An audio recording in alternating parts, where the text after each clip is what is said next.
ଐତିହ୍ୟ ମାଟି କୁଲ୍ଲାଡ଼ ମାଟି। ଏଠି ଜନ୍ମଗ୍ରହଣ କରିଥିଲେ ବିଶ୍ୱବିଖ୍ୟାତ କବି ସମ୍ରାଟ ଉପେନ୍ଦ୍ର ଭଞ୍ଜ। ଆସନ୍ତୁ ଦେଖିଯିବା ତାଙ୍କ ଇଷ୍ଟଦେବୀ ମା ବାଗ୍ଦେବୀଙ୍କୁ।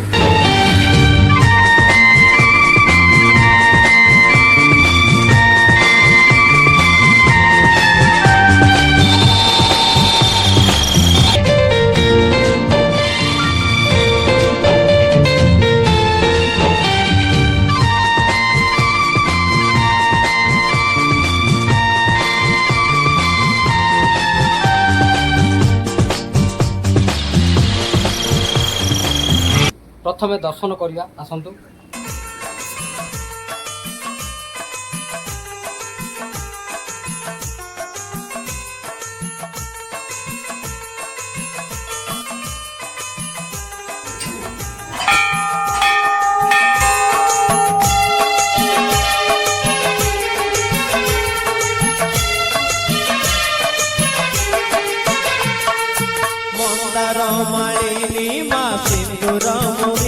କିଛି ଐତିହ୍ୟର କଥା, କାରଣ ଅନେକ ସ୍ମୃତି ଅନୁଭୂତି କିମ୍ବଦନ୍ତୀ ସାଙ୍ଗକୁ ବହୁ ଘଟଣା ଦୁର୍ଘଟଣା ସ୍ୱାଭିମାନ ପରାକ୍ରମର ପୃଷ୍ଠଭୂମି ଉପରେ ଛିଡ଼ା ହୋଇ ରହିଛି ଏହି ଓଡ଼ିଆ ମାଟି।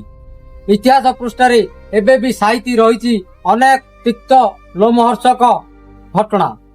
କୁହାଯାଏ 1000ରୁ ଉର୍ଦ୍ଧ୍ୱ ବର୍ଷ ଧରି ଭଞ୍ଜ ବଂଶୀୟ ରାଜାମାନେ ତତ୍କାଳୀନ ଭୂମୁସର ରାଜ୍ୟକୁ କ୍ରମାଗତ ଭାବେ ଶାସନ କରୁଥିଲେ। ଏହି ଶାସନ କାଳ ଭିତରେ କୁଲ୍ଲାଡ଼ ଥିଲା ଭଞ୍ଜ ରାଜାଙ୍କ ଗଡ଼। ଗୋଟିଏ ରାଜ୍ୟ, 2 ଜଣ ମୁଖିଆ, ଜଣେ କୁଲା ଆଉ ଜଣେ ଡହ, ଉଭୟ କନ୍ଧ ସମ୍ପ୍ରଦାୟର। ନଦୀ ପାହାଡ଼ ଘେରା ପ୍ରାକୃତିକ ପରିବେଶ ଭିତରେ 2 କନ୍ଧ ମୁଖିଆ କୁଲା ଓ ଡହ ଦୈବୀ ଉପାସନା ଓ ନିଡ଼ମ୍ବର ସହ ଜୀବନଚର୍ଯ୍ୟା ବିଷୟରେ ଏହି ସ୍ଥାନୀୟ ଅଞ୍ଚଳକୁ ଶାସନ କରୁଥିଲେ। ଏହି ଅଞ୍ଚଳକୁ ସୁରକ୍ଷିତ ନିରାପଦ ଗଡ଼ ଦେଖି ଏବଂ ଅଞ୍ଚଳକୁ ଦଖଲ କରିବା ଲକ୍ଷ୍ୟରେ ଭୂମୁସର ରାଜ୍ୟର ରାଜା ଭଞ୍ଜ ରାଜା ଏ 2 କନ୍ଧ ମୁଖିଆଙ୍କ ସହ ସଂଗଠିତ କଲେ ଯୁଦ୍ଧ। ଏହି ଯୁଦ୍ଧରେ କୁଲା ଏବଂ ଡହ 2 ମୁଖିଆକୁ ପରାସ୍ତ କରି ଏ ଉକ୍ତ ଅଞ୍ଚଳକୁ ନିଜ ଦଖଲକୁ ଆଣିଲେ ଏବଂ ଏଠାରେ ଗଡ଼ ପ୍ରତିଷ୍ଠା ଆରମ୍ଭ କଲେ।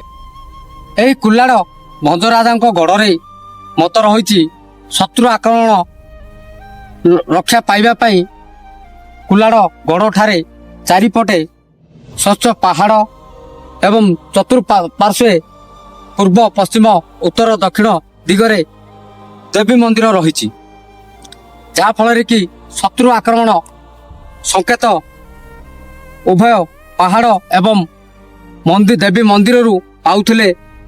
ସେହି ସ୍ମୃତିରେ କୁଲା ଏବଂ ଡହ ନାମକ ଅନୁସାରେ ଅଞ୍ଚଳକୁ କୁଲ୍ଲାଡହ ନାମକରଣ କରିଥିଲେ। ଏହା ପରେ ପରେ ଅପଭ୍ରଂଶ ହୋଇ କୁଲ୍ଲାଡ଼ ନାମରେ ପରିଚିତ।